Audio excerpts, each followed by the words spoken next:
В Музее изобразительных искусств Туркменистана представлена экспозиция, которая позволяет увидеть Центральную Азию конца XIX века. Французский фотограф Поль Надар в 1890 году совершил двухмесячную поездку по региону. Из Стамбула в Ташкент он добирался по железнодорожной дороге, которая пересекла территорию Туркменистана от Каспийского моря до Амударьи. Увлеченный местной культурой, фотограф создал масштабную коллекцию. Из общего архива мастера, который насчитывает более 1000 снимков в Центральной Азии, около 100 кадров посвящены Туркменистану. На черно-белых снимках запечатлены бескрайние пески Каракумов, пейзажи, исторические памятники, а также портреты местных жителей в их повседневной жизни. Это выставка Поля Надара, французского очень известного фотографа, который создал целую галерею так называемых великих людей Франции. И там есть и Жюль Верн, и Дюма, и Мопассан, и Сара Бернар.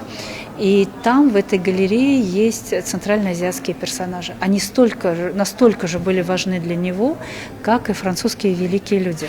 Когда Поль Надар представлял свое ателье, невероятно известное и очень уважаемое, он всегда показывал, наряду с французскими портретами, портреты центральноазиатских деятелей и руины.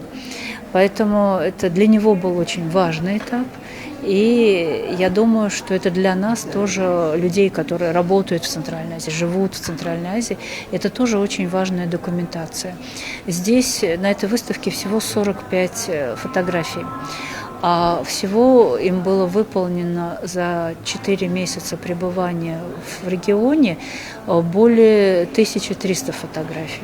Какие-то фотографии исчезли при перевозке, потому что были фотографии на стекле и были фотографии на бумаге. Он использовал две техники. Обе это был прямой тираж, негативный, который надо было потом переводить в позитив. И осталось на сегодняшний день в нашей Caisse de Patrimoine, который находится при нашем Министерстве культуры, осталось больше 1000 этих фотографий. Только про Центральную Азию. То есть вы можете представить, какой это невероятный архив. И для нас он важен тем, что на этих фотографиях есть, в частности, состояние памятников архитектурных, археологических, в том виде, как они дошли к 1890 году, к тому моменту, когда это все было сфотографировано Полем Надаром. Потом были войны, потом были революции, и потом было самое главное землетрясение 1948 года, которое уничтожило многие памятники. Они у нас остались на фотографиях. Вот, пожалуй, самое важное, что я хочу сказать.